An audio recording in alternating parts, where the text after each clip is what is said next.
এই যে এখন যেটা নিয়ে শুরু হয়েছে না, যে নবী কবে নবী হয়েছে, আদম আলী ইসলামের দেহের সঞ্চারেরও আগে নাকি আল্লাহ রসুল সাল্লাহ সাল্লাম 40 বছর হওয়ার পরে, এটা নিয়ে প্রথম দিকে আমার দৃষ্টিভঙ্গি ছিল একরকম, এখন এসে হয়েছে আরেক রকম।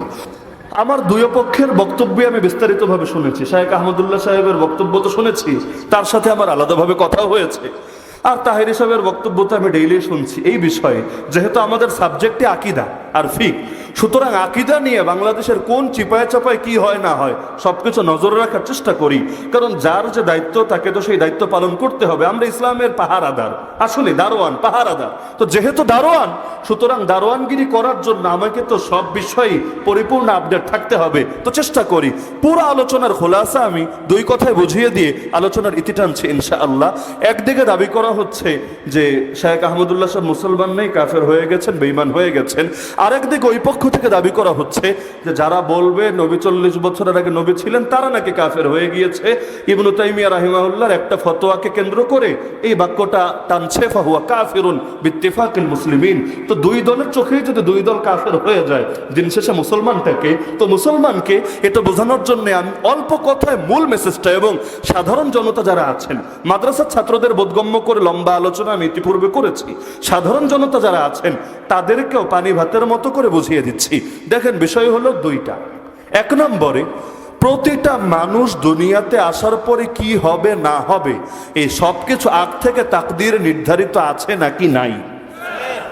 আমার আগে হযরত হরসপুরি হুজুরও কিন্তু উদাহরণ দিয়ে দিয়ে বুঝিয়েছিলেন যে এই যে আলী হাসান ওসামা এখানে আসবে, বয়ান করবে, আপনারা এসে বয়ান শুনবেন, এই যে জিনিসগুলো এটা আজই সিদ্ধান্ত হয়েছে এমন না, আমাদের জন্ম না, শুধু দুনিয়া সৃষ্টির বহুকাল আগে এই সব কিছুর ফয়সালা চূড়ান্তভাবে লেখা হয়ে আছে। তো আমাদের অনেকে কি মনে করে জানেন, যে নবী যে আগ থেকেই নবী, এর অর্থ মনে হয় এটা, বুঝছেন, যে নবী যে আগ থেকেই নবী এর অর্থ মনে হয় এটা যে আল্লাহ তাআলা এই ফয়সালা আগ থেকে করে রেখেছেন, এই বিবেচনায় আমি বলবো এটা ভুল কথা। এটা কি কথা? এটা কি কথা? আমাদের অনেক ভাই দেখেছি এই কথা বলতে চাচ্ছে যে সবাই তো আগ থেকে কি হবে না হবে, যেমন তাহিরে দুনিয়াতে এসে কি করবে না করবে এটা আজকে ফয়সালা হয় নাই, এটা তাহিরি না, গোটা দুনিয়া জন্মেরও বহুকাল আগে ফয়সালা হয়ে আছে। তো সবই তো আগ থেকে লেখা। তো যদি বলেন অর্থ এটাই, তাহলে আর আমার নবীর বিশেষত্ব কি? আদম নবীও জন্মের বহু আগেই লেখা আছে তিনি নবী হবেন। আল্লাহ যখন থেকে, আল্লাহর ইলমও তখন থেকে, বুঝেন, আল্লাহ যখন থেকে, আল্লাহর ইলমও তখন থেকে। আল্লাহর যেমন কোনো শুরু নাই, কোনো শেষ নাই, আল্লাহর ইলমেরও কোনো শুরু নাই, কোনো শেষ নাই। এ কারণে কোরআনকে আমরা বলি আল্লাহর কালাম। এ কারণে কোরআনকে আমরা মাখলুক বলি না, মাখলুক মানে সৃষ্টি, আমরা বলি না কোরআন সৃষ্টি। কেন? আল্লাহ যখন থেকে, তার কালামও তখন থেকে। আল্লাহর অস্তিত্বের সূচনা নাই, সুতরাং কালামে পাকের অস্তিত্বেরও কোনো সূচনা নাই। কথা ক্লিয়ার? তা আল্লাহ যখন থেকে, তার ইলমও যদি তখন থেকে হয়, তো এই যে দুনিয়াতে কি হচ্ছে না হচ্ছে এই সবগুলোর ইলম আল্লাহর আছে নাকি নাই? আচ্ছা, আজকে না, 1000 বছর পরে কি হবে এটা আল্লাহ তাআলা একেবারে সেই অনন্তকাল থেকে, অনাদিকাল থেকে জানেন না, কি জানেন না? তো যদি বলেন যে আমার নবী নবী হবেন, এটা আল্লাহ জানতেন, ওই বিবেচনায় বলা হয়েছে নবী আদম আলী ইসলামের দেহে রূহ ঢুকানোর আগেই নবী। আমি বলবো এই কথাটা বাস্তবসম্মত না, কারণ এখানে নবীও যা, এখানে অন্যরাও হবে তা, আমার নবীও যা, অন্য নবীও তা, কারণ আল্লাহ সবার ব্যাপারেই জানেন। আল্লাহর ইলম কারো ব্যাপারে আছে, কারো ব্যাপারে নাই, বিষয়টা এমন না, আল্লাহর ইলম সবার ব্যাপারে আছে। তাহলে বলবেন অর্থ কি? তাহলে বুঝেছি হুজুর আল্লাহর ইলমে আছে, ঠিক আছে, আল্লাহ আলাদা করে লিখে রেখেছেন। আমি বলবো না রে ভাই, এটাও ভুল। কেন জানেন? আল্লাহ তাআলা কলম সৃষ্টি করার পরে, কলম মানে আমার পকেটে থাকা কলম না, আউয়ালু মা খালাকাল্লাহু আল কলম। আল্লাহ তাআলা কলম আর লৌহে মাহফুজ সৃষ্টি করার পরে আল্লাহ কলমকে বললেন উকতুব, কলম তুমি লেখো। কলম বলল আল্লাহ আমি কি লিখবো? আল্লাহ বললেন মা হুয়া কাইনুন ইলা ইয়াউমিল কিয়ামা, কিয়ামত পর্যন্ত যা কিছু হবে সব লেখো। পূর্বভাগে আজকে যে মাহফিল হবে, সেই মাহফিলে আলী হাসান ওসামা আসবে, রফিকুল ইসলাম মাদানী আসবে, এই সব কিছু সেই লৌহে মাহফুজে লেখা হয়ে গিয়েছে যখন আমার বাপেরও জন্ম হয়নি, তারও কোটি কোটি কোটি বছর আগে। তাহলে সেখানে যদি সব লেখা হয়ে থাকে, আদম নবী নবী হবেন এটাও লেখা, মুসা নবী নবী হবেন এটাও লেখা, মুহাম্মদুর রাসূলুল্লাহ সাল্লাল্লাহু আলাইহি ওয়াসাল্লাম নবী হবেন এটাও লেখা।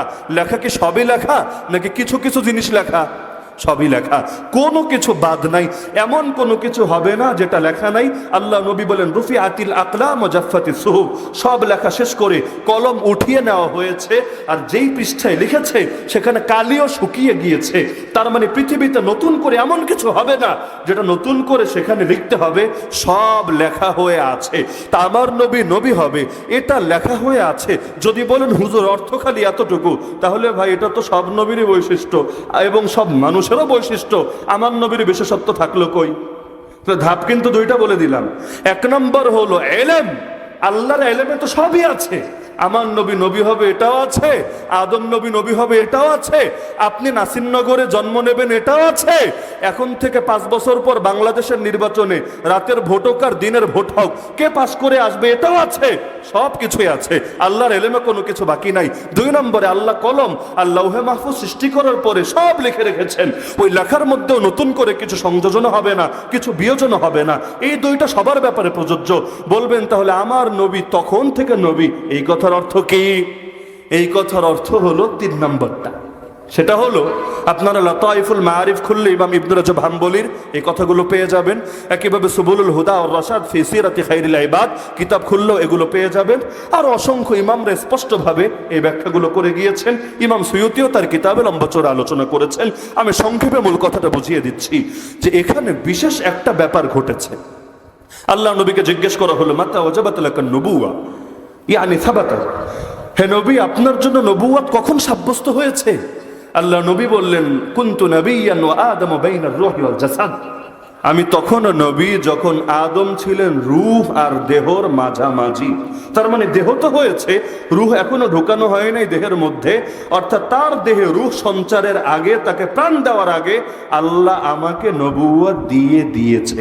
এখানে কেউ একটা, অনেকে আবার একটা জাল হাদিস বলে, ছাত্র ভাইয়েরা খেয়াল রাখবেন, জাল হাদিস বলে কি? জাল হাদিস ও আদামু বাইনাল মাই ওয়াত তিন, এই শব্দ বলে ও আদামু বাইনাল মাই ওয়াত তিন, যখন আদম ছিলেন পানি আর কাদামাটির মাঝে, এটা জাল হাদিস। আমি যে শব্দ বললাম এটা সহিহ হাদিস, বাইনার রূহি ওয়াল জাসাদ। কিন্তু আরেকটা যে শব্দ আমাদের অনেক বক্তারাও বলে বাইনাল মাই ওয়াত তিন, জাল হাদিস। কেন? এটার অর্থটাও ভুল, সনদগত তো পর্যালোচনা আছে, অর্থ ভুল। কারণ তিন, আরবিতে 3 শব্দের অর্থই হলো এমন মাটি যার সঙ্গে পানি মিশানো হয়েছে, মানে কাদামাটি। তো আপনি বললেন পানি এবং কাদামাটির মাঝে, মানেটা কি রে ভাই? যদি বলতেন পানি এবং শুকনা মাটির মাঝে, কথায় যুক্তি থাকতো। পানি এবং সাধারণ মাটির মাঝে, কথায় যুক্তি থাকতো। যখন আদম পানি আর কাদামাটির মাঝে, কাদামাটি মানে কি? আল্লাহ তো প্রথম মালাকুল মাউতকে দিয়ে দুনিয়ার মাটি নিয়েছেন, এরপর আল্লাহ তার সঙ্গে পানি মিশিয়েছেন, পানি মেশার দ্বারা সেটা হয়ে গেল কাদামাটি। আল্লাহ সেই কাদামাটি থেকে আদম আলাইহিস সালামের দেহকে সৃষ্টি করেছেন। তা আপনি বললেন পানি আর কাদামাটির মাঝে, তো কাদামাটি মানেই পানি মিশে গিয়েছে, একবার মেশার পর দ্বিতীয়বার তো মেশানো লাগে না, তাহলে শব্দও ভুল, অর্থও ভুল। এটা জাল হাদিস। তো সহিহ হাদিস কি? যখন আদম ছিলেন রূহ, রূহ বুঝেন তো, প্রাণ আত্মা, যখন আদম ছিলেন রূহ আর দেহের মাঝামাঝি, মানে দেহ তৈরি হয়েছে, রূহ এখনো তৈরি হয় নাই, আল্লাহ তখনই আমাকে নবুয়ত দিয়েছেন। এই নবুয়ত দেওয়ার মানে কি? শুধু লিখে রাখা না, আল্লাহ তো তাহলে সবারটাই লিখে রেখেছেন। আমার নবীর বৈশিষ্ট্য কি? যদি বলেন আল্লাহর নলেজে, আল্লাহর এলেমে থাকা, আমি বলবো না, এটাও ভুল। আল্লাহর এলেমে সবই আছে, সব নবীরটাই আছে। আমার নবীর আর বৈশিষ্ট্য থাকে কি? তাহলে তা আদম নবীরটাও সমানই হয়ে গেল। এর মানে কি? এর মানে হলো আল্লাহ তাআলা রাসূলুল্লাহ সাল্লাল্লাহু আলাইহি ওয়াসাল্লামের রূহকে তৈরি করে অথবা তার হাকিকতের মধ্যে আল্লাহ নবুয়তের তাজ পরিয়ে দিয়েছেন। এখন এর হাকিকত আসলে বাস্তবে কি সেটা আমাদের আকলে ধরবে না। এই সংক্ষিপ্ত আকল দিয়ে গায়েবের বিষয় বোঝা এটা সম্ভব না। কোরআন হাদিসে যতটুকু এসেছে ব্যাস, তখন আমার নবীর দেহ না, আমার নবীর রূহ, আমার নবীর হাকিকতের মধ্যে আল্লাহ এই তাজ দান করে দিয়েছেন। আপনি বলবেন হুজুর এটা মনে হয় কেউ জানতো না, 40 বছর পর সবাই জেনেছে। আমি বলবো এটাও ভুল। যদি বলেন কেউ জানতো না, আমার নবী দুনিয়াতে সেই হেরা গুহায় ওহী আসার আগে পাথর তাকে সালাম দিত কিভাবে, গাছ তাকে ছায়া দিত কিভাবে, সহিহ মুসলিম খুললে হাদিস পাবেন। আল্লাহ রাসূল বলেন ওয়াল্লাহি, আল্লাহর কসম করে বলছি, ইন্নী লা আরিফু হাজারাম বিমাক্কা, আমি মক্কার সেই পাথরটাকে আজও ভালো করে চিনি। কানা ইউসাল্লিমু আলাইয়া ক্বাবলা আন উবআসা, আমি নবী হয়ে প্রেরিত হওয়ার আগেই যে আমাকে দেখলেই সালাম দিত। ইন্নী লা আরিফুহুল আন, নিশ্চয়ই আমি আজও তাকে ভালো করে চিনি। তাহলে দুনিয়ার লোক তখনও চেনেই না যে আল্লাহর রসুল নবী হবে সবাই জানে না। আবু হুরায়রা রাহিব জানে, এরকম আরো অনেক লোক জানে, এমনকি ইহুদিরা পর্যন্ত তাদের কিতাব পড়ে অপেক্ষায় আছে। কিন্তু দুনিয়ার সবাই তখনও বুঝতে পারে নাই, কিন্তু গাছও চেনে, পাথরও চেনে, পাহাড়ও চেনে। কত মুজিজা ঘটেছে আল্লাহর নবীর 40 বছরের আগে, যেগুলোকে আমরা মুজিজা না বলে ভিন্ন শব্দ বলি, রাহাসাত বলি, ভিন্ন শব্দ বলি।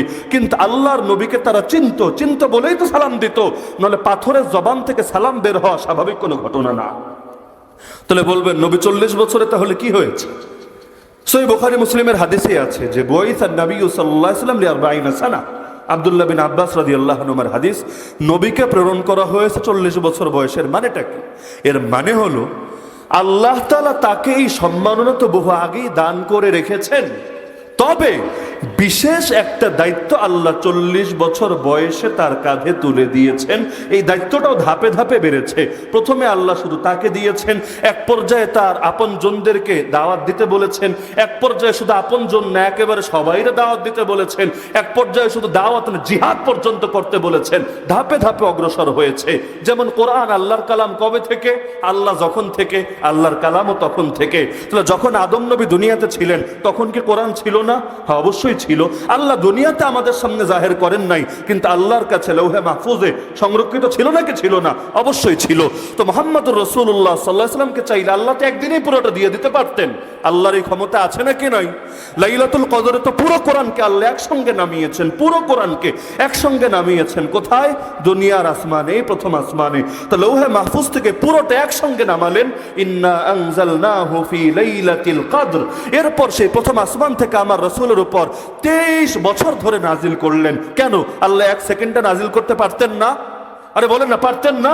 23 বছর ধরে কেন নাজিল করলেন? এটা আল্লাহর হিকমত, আল্লাহর রহস্য, আল্লাহর প্রজ্ঞা। এর কি ব্যাখ্যা আল্লাহই ভালো জানেন। একইভাবে আল্লাহ চাইলে শৈশবেই আমার নবীকে নবুয়ত দিতে পারতেন নাকি পারতেন না? আরে বলেন না, পারতেন নাকি পারতেন না? এক শ্রেণীর বকলম বলে কোন নবী নাকি নবী হয় নাই 40-এর আগে। ভুয়া কথা, একেবারেই কাঁচা কথা। কোরআনই তারা পড়ে নাই। আপনি কোরআন খুলেন, ইয়া ইয়াহইয়া খুযিল কিতাবা বিকুওয়া ওয়া আতাইনাহুল হুকমা ইয়ানি আন-নুবুওয়াতা সাবিয়্যা ইয়ানি হালা কাউনিহি সাবিয়্যা। খুলেন তাফসীরের কিতাব, কোরআন বলছে আল্লাহ ইয়াহইয়া নবীকে ডেকে বলছেন, হে ইয়াহইয়া, কিতাবকে ধরে রাখো শক্ত হাতে, আর আমি ইয়াহইয়াকে নবুয়ত দিয়েছি ছোট বয়সে। সবই মানি হলো যে এখনো বালেগই হয়নি, প্রাপ্তবয়স্কই হয়নি। তা আমাদের দেশে বালেগ হয় কয় বছরে? ধরেন 12 থেকে 15টাই ধরলাম। তাহলে আল্লাহ তারও আগে তাকে নবুয়ত দান করেছেন। তো ওই সময় বালেগের বয়স কত ছিল আল্লাহ ভালো জানেন। তবে সবই মানি 40 না, ওটা আবার ভিন্ন শব্দ।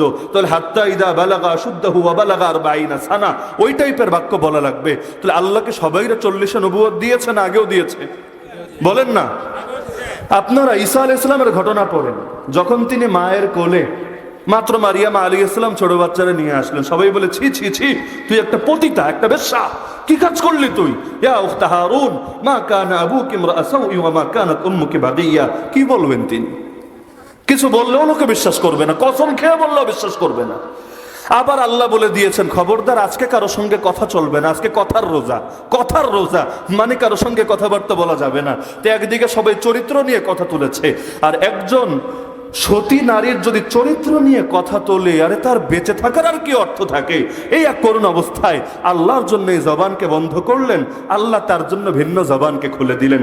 যেমন আমাদের বুজুর্গরা আল্লাহর জন্য এই নজরটাকে বন্ধ করেন, হারাম দেখেন না, গুনাহের জিনিস দেখেন না। আল্লাহ এমন একটা নজর খুলে দেয় যেটা দিয়ে সাধারণ মানুষরা দেখে না। তখন তারা এমন অনেক কিছু দেখতে পায় যেটা সাধারণ মানুষদের আকলেও ধরে না।